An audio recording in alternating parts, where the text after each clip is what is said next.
Hello everybody, this is Stephen Howson. This is my Bournemouth preview, and this is the first game of the season. 2016-17 season for Manchester United starts tomorrow morning. I was going to say today then, but it probably will be today by the time this actually gets out. But yes, you know what I'm talking about.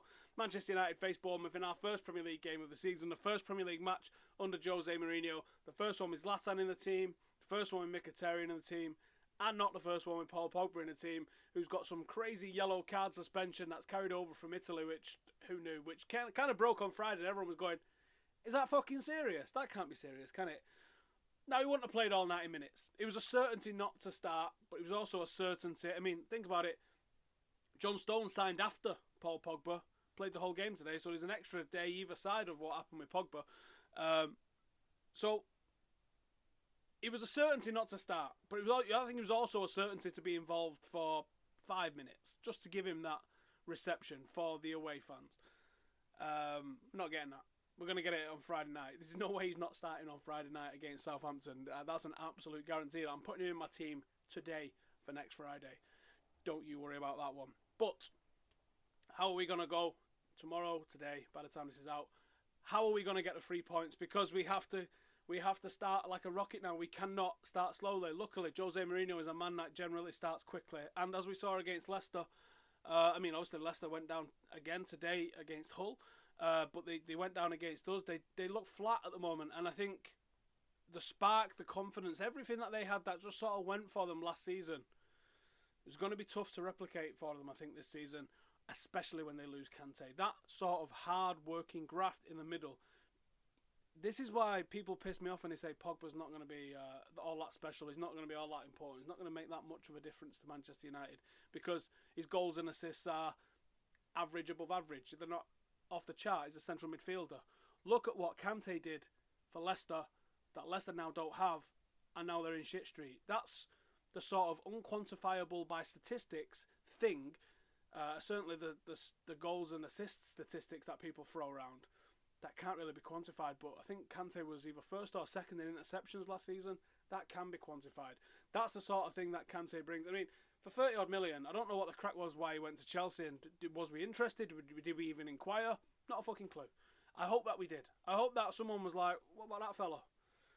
But we didn't. I mean, you could have an all-French midfield that would not be a bad midfield, could you? With Schneiderlin, Kante and Pogba. There's going to be no language barrier. There should be a fucking right understanding between the three of them. But what are you going to do? He's at Chelsea and he's going to fucking hugely improve their chances of putting us under pressure for that top spot this season. Let's talk about Bournemouth. Let's talk about what they've done. So, 16th last season. I actually think they started off really well last season. When everyone was getting all hyped about Leicester, I was thinking, do you know what?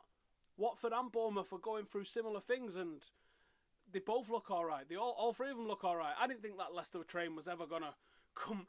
I didn't think it was going to finish top four. I thought it's inevitable. Every single season you have one unexpected team that just goes bosh, and everyone's like, what fucking hell's going on there? But then they fade away. They always fade away, and it's usually after Christmas. Once they hit that magical sort of 35 points, and they're like, yeah, we only need a couple more wins and we're fucking safe, lads.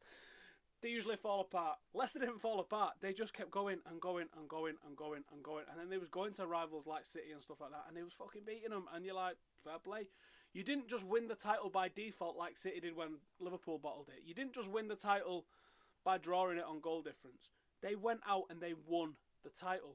But they're massively falling behind on what they've done now. Oh, I'm getting off topic. I'm supposed to be talking about Bournemouth here. But anyway, at the start of the season, the early part of the season, especially when they turned us over, Bournemouth was in that sort of form. The problem with Bournemouth is that they had, I think, the smallest squad in the Premier League, and that was always going to cause a problem for them. So as soon as they started to get injuries, as soon as everybody started to fall apart a little bit, the fucking team just went boom. And they won only 11 games. I think they drew 18, lost the remaining games. Narrowly avoided relegation only because some other teams were even shitter. Conceded the most goals, I think, except for Villa. I think Villa conceded more. But they've got a leaky defence, which we've got to exploit tomorrow. Tomorrow. How are we going to do that? We're going to play 4-4-2, 4-2-3-1. Fucking hell, I wish I was going to play 4-4-2. And I'm fucking terrified that we're going to play Fellini and Carrick. Now, Fellini and Carrick is good enough. for Bournemouth. But I don't want to see us having to start relying on that shit at the start of the season. Fellini's not even plan B at the moment. Do you know what plan B is? Plan B is bring Rashford on for the energy and the pace injection that he's going to bring. Does that mean Fellini's plan C? He's probably plan D, in all honesty. Here's my starting 11 for tomorrow. Big Dave in net. I'm not going to elaborate on why Big Dave is in net. Tony Valencia at right back. And I'm not sure it'll stay this way the whole season. I do think that Darmian at some stage will come in as first choice right back for at least a couple of months. I think Valencia will hit a poor patch of form. The thing is, here's what we're looking at the moment. We are looking at him going forward where he looks phenomenal. And he's got an absolutely solid challenge in him. But defensive positioning is not his thing because he grew up as a winger, as a right midfielder. So when he gets found out badly. Shouldn't get found out against Bournemouth. They're going to go direct against us. They're going to try and counter-attack. They're going to try and hit down the channels. And Tony Valencia, being the fastest player in the world, officially, is going to be able to handle that, I think. It's against the tricky winger. It's against Coutinho, De Bruyne, Sterling even. It's against... I could even say Mahrez if he come up against him, but Mahrez did not look at the races at all for the last couple of weeks. Luke Shaw had him in his pocket, and I can't remember who he was up against today, but he just did not look at the races, didn't look interested. Sanchez is going to be a nightmare for him. Anyone with good positioning in a team that's got a good 1-2 pass in behind him is going to find him out because his positioning is not sound. He's a solid player who will graft for you, he will work hard, he will be a dynamo up and down the touchline, and if he's crossing it first time, then he's an asset going forward, which he's not been for 3 years or so. He has not been an asset going forward. He's just been sort of a solid player that'll do a job, not really do anything wrong, but not really do anything right. At the moment, with the first time cross, he's doing stuff right. So that weighs into the balance for me a little bit, because defensively I think we're all right. So we need that extra attacking potency, and if we look how many goals have come from him already in pre-season, he's supplying that.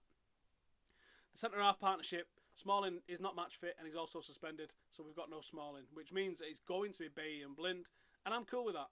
I think Bailly is quite rash. I don't like how he goes to ground. I would prefer, as Rio Ferdinand says, that you stay on your feet and try and defend like that. A block is sometimes better than a tackle, because a tackle when you go to ground takes you out of the game. You ain't doing shit off your ass. So I would rather see a defender stay on the feet, try and control it, shepherd them out to the sides, put it into touch. That's what I want to see from a defender. Alongside Blindo, I think it's okay. And I'm not sure how Bay is going to be affected by the African Cup of Nations and stuff like that. There's a reason why United have typically not gone for the African players, and that is it. Because the African Cup of Nations, like every fucking year, it's madness. And they're just... I mean, I hold my hand up to how stubborn they are. They're like, nah, it's our competition. Every other fucker can work around that, rather than moving it to the summer and actually maybe getting the support of the footballing world. They're like, nah, go fuck yourself. We play it in January. You deal with it.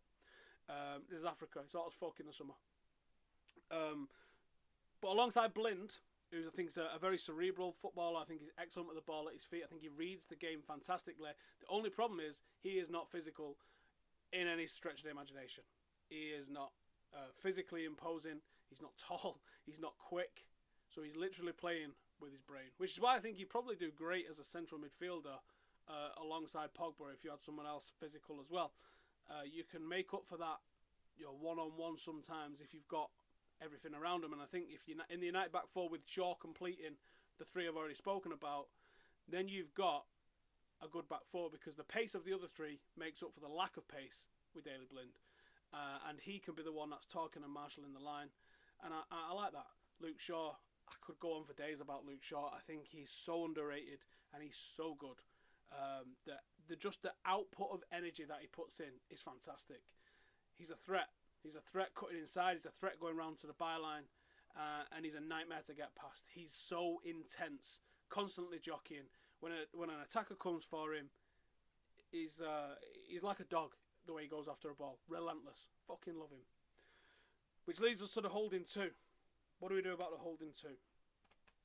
I do not think you can play a team with Rooney, Carrick and Fellini as the heart of the team, that triangle in the team, the two holding midfielders and the number 10. I think that is asking to be walked through. We'll get away with it in the odd game. We got away with it against Leicester. We'll probably get away with it against Bournemouth. We might even get away with it against Southampton.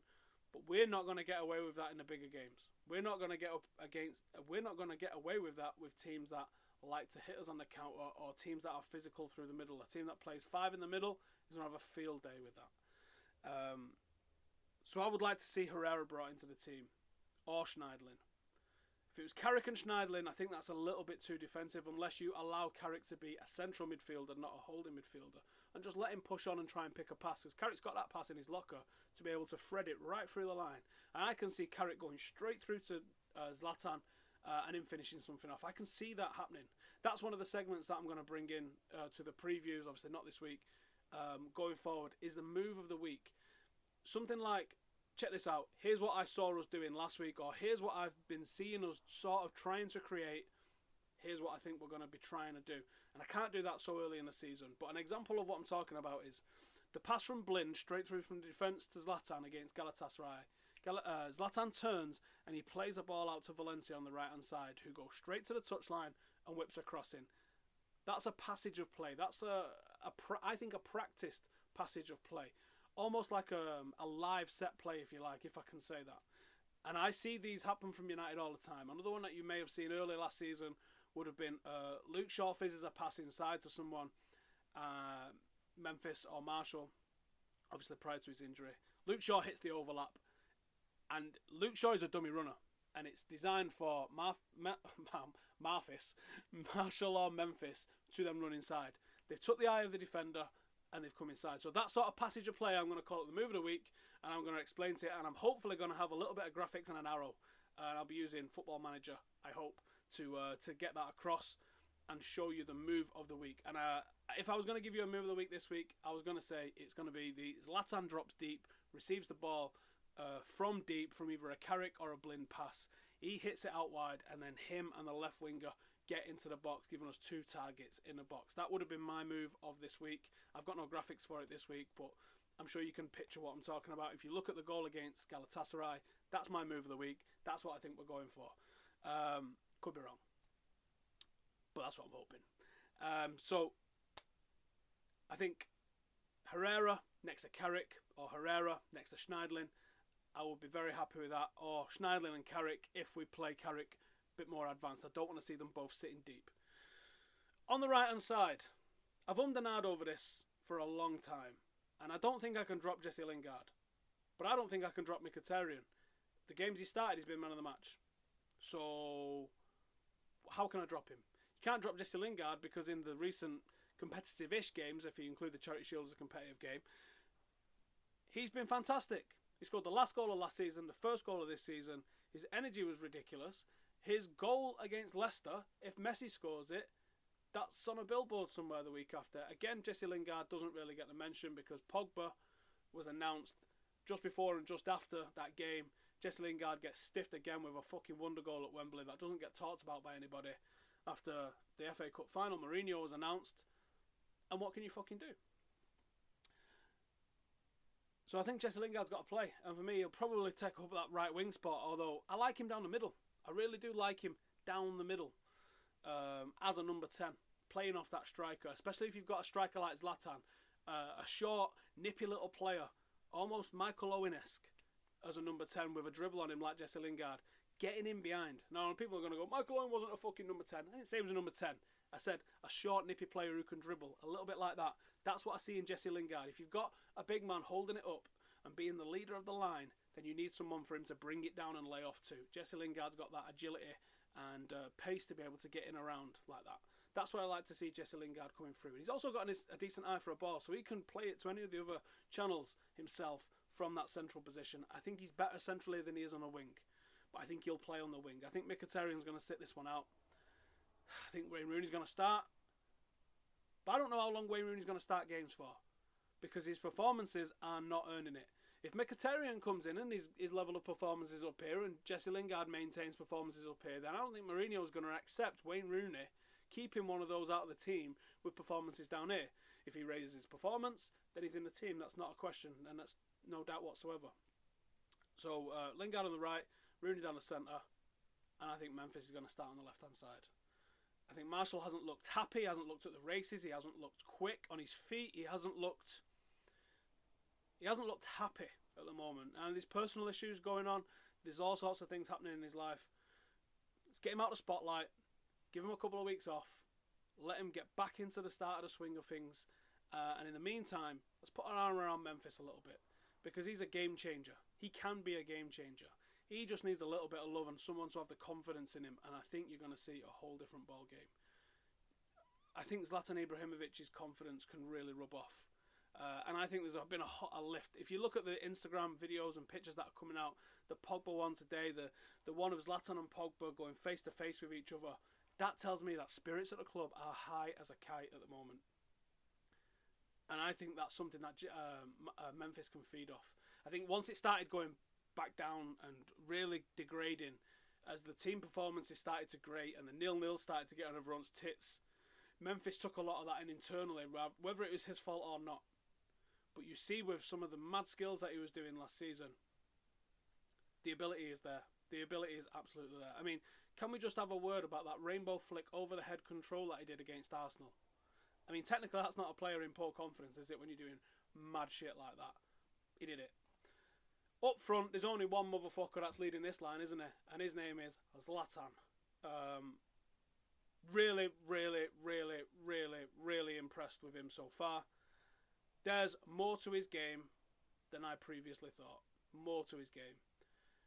I see the elegant Berbatov touches in there, but he's also a nasty, angry, dirty bastard, and I love me a bastard. There was at one point I noticed in the Charity Shield, don't know if the TV cameras picked it up for any of you guys that was watching it on TV, but I didn't follow the ball for a second, and I just kept my eyes on Zlatan, and he fucking forearmed Wes Morgan in the back of the head, and I let out a little yelp of happiness. We have missed big, angry bastards like that. I mean, and he's a big dude, isn't he? I'm impressed with how high he can get his foot, and I think he'd rather control it with his foot above his head than he would try and get his head on it. He's an absolute unit, and I think that sort of aggression mixed with the confidence and the undoubted ability that he's got is going to be fucking huge for us. Age is but a number with this crazy motherfucker. He looks after himself, and I think in the same way that Cristiano Ronaldo is not the same age on the clock as Rooney is, because I know there's only a year difference with him anyway. I don't think that Cristiano Ronaldo and Rooney look the same age, because one's looked after themselves, possibly out of vanity, but they still have, and one hasn't. And I think Zlatan, possibly out of vanity, possibly just because he gets off on it, has kept himself in phenomenal shape. He's not a player that uses blistering pace, so he's never really going to lose blistering speed.